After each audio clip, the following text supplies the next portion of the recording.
So one thing I definitely realized right away in making sounds, especially for movies and for motion picture, but also for techno and bass music, you can't just make one cool sound. You need to make a pile of sounds with some variation. So this is an essential technique for a professional sound designer, is making a library of sounds out of one singular sound idea. So I'm going to go ahead and hit Command T to make a new audio track in Ableton. And then with Option Command I on the Mac, I can show the I/O section.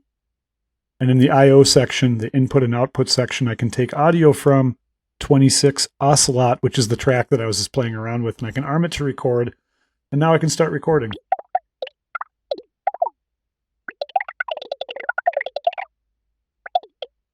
You know, just to be really, really cool, I'm going to turn the gain down on that just a tiny bit because I don't want anything in the reds here. That would be yucky. Yeah. That's a nice little gain stage. You don't want it to be in the reds when you're resampling. That's whack. So now while this is all going, guys, I can go have fun with this. I mean, look. These are all variations.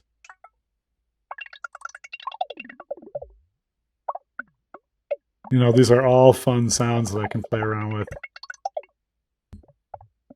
Let's go around and just dink around in there one more time. I'm going to take this filter, open this one up, add some of this delay here.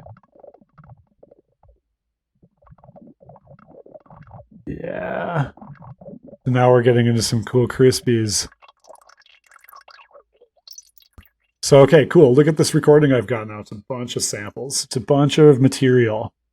And honestly, guys, when you go back and you listen to this track we just listened to, you guys know how I made all those individual sounds? Doing exactly what I just did, where I have one sound idea. And I put the sound together on the instrument or whatever. And then once it sounds cool, I don't just like place that sound. No. I make a pile of those sounds as audio recordings for my library. Because MIDI is for songwriters and audio is for producers. If you want to be a real producer and make like pro sounding stuff, MIDI is just for songwriting your chords out. And the audio is how you turn a track into something that's amazing sounding. So watch my flow here. I'm going to go ahead and take that recording that I have of all those individual snippets, and notice real quick, guys, that the MIDI clip was 1 bar long. That was a 1 bar long loop. Notice how I put a little silence on the end of it. Silence on the end of the MIDI clip. That's so I can do this.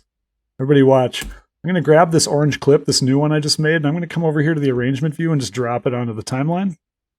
I did that by picking it up with the mouse and hitting tab. And now that I've dropped it onto the timeline, I'm going to rename it by hitting Command R. I'm going to call these Ocelot Bubbles. Well, then I'm going to also say Ocelot Bubbles 1 bar, because they're 1 bar snippets. And then I'm going to hit Command J. A lot of people don't know this, but Ableton will normalize your audio files when you consolidate them on the timeline. So you can go ahead and hit Command J on an audio file, and it's going to render a new one for you with the new file name, but better yet, it's also going to normalize it for you. So when you come down here into the audio clip, see how it says now I'm at negative 2.93 dB? Because that's how much headroom I had on that track. So if I click there now and hit delete, it's now at 0, and the clips are as loud as they can be. There's a tip from your old Uncle JP. So now watch what I'm going to do now, guys. I'm going to make sure I'm on the editing grid in Ableton, and I'm going to drop this thing onto the beginning of a grid spot. And watch closely, guys. I'm going to hit the letter Z right now. This is a cool key command in Live 10. Boom! I love that one. X, X, Z. Makes it nice and big. And so now what I'm going to do, watch, is I'm going to see my grid resolution down here in the lower right. Check it out. I've got my recording right here. And my grid resolution is set to 4 bars. But how long was each MIDI clip? 1 bar, right? So I'm going to go ahead and I'm going to click on that clip and I'm going to hit Z to blow it up. And then I'm going to change my grid resolution using Command 1 or 2 to be the same length that the recordings were. I'm going to set it to 1/1. That means it's 1 bar, right? Now watch. Here's the fun part.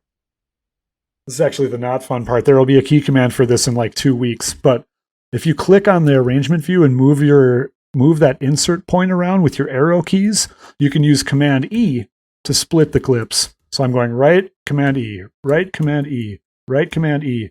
And now I'm just breaking those clips up into individual samples. You know, this is a non-destructive edit, so I'll have to do something else still, but for now, they're all individual clips. You feel me on that? Now watch what I'm going to do. I'm going to select all of these damn things, and I'm going to right-click, and I'm going to say Crop Clips. Bum, bum, bum. Now that rendered me with all new 1-bar audio files, and hold on a sec. If in my preferences, in my Record Warp Launch tab, I first have Create Fades on Clip Edges turned on, that's smart. Because by the off chance that there was a reverb tail or something weird going between the cuts, when I do the Command E, that's going to put a little crossfade on there for me. That's right. So, you know, when I'm whispering, things are getting really tricky. So now, hold on. So look, now I've got all these individual cuts, right? This is just the beginning, you guys. Watch this. I could grab all those. I could drag them onto the session view. Look at this now. These are all individual chops. I could right-click on one of them. I mean, let's look at them real quick before I move on too much. You can tell I've got a brain full of coffee. Let's listen to one just for fun. You know, and I've got like 40 versions of those sounds. And if I right-click on one of them and say, this is the next step of the workflow, we're still moving forward. Show in Finder, just on one of them. This is a Mac thing. If you're on a Windows thing, it'll say Reveal in Explorer.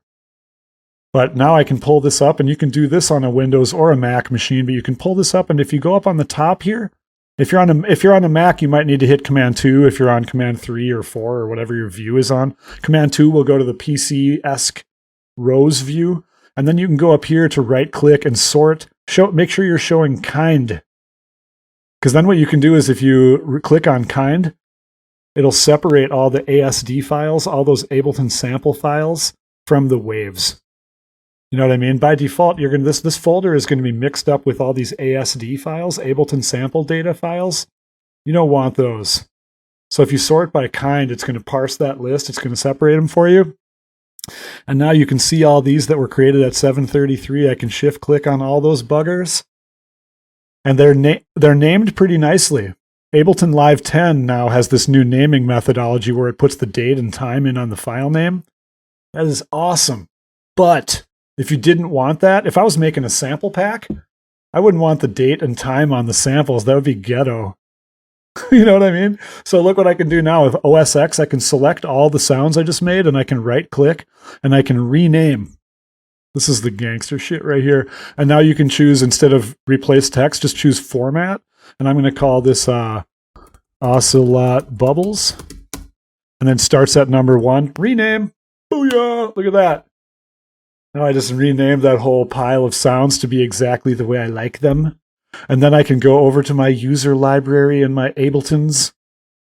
Yeah, you can do this on a PC, homie. No, you know what? On the PC, the batch rename, there's a free software you can use for batch renaming on the PC.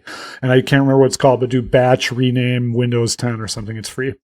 So now look what I'm going to do, guys.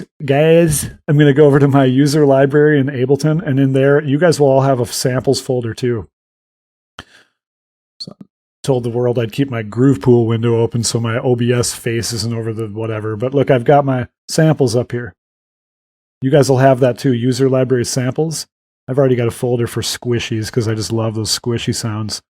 And I can make a new folder right in there, and I'm going to call this Ocelot Bubbles. And now I can just grab that whole G-dang pile of sounds from my Finder or from my Windows Explorer, and I can let go of them right there. And now I've got all my sounds.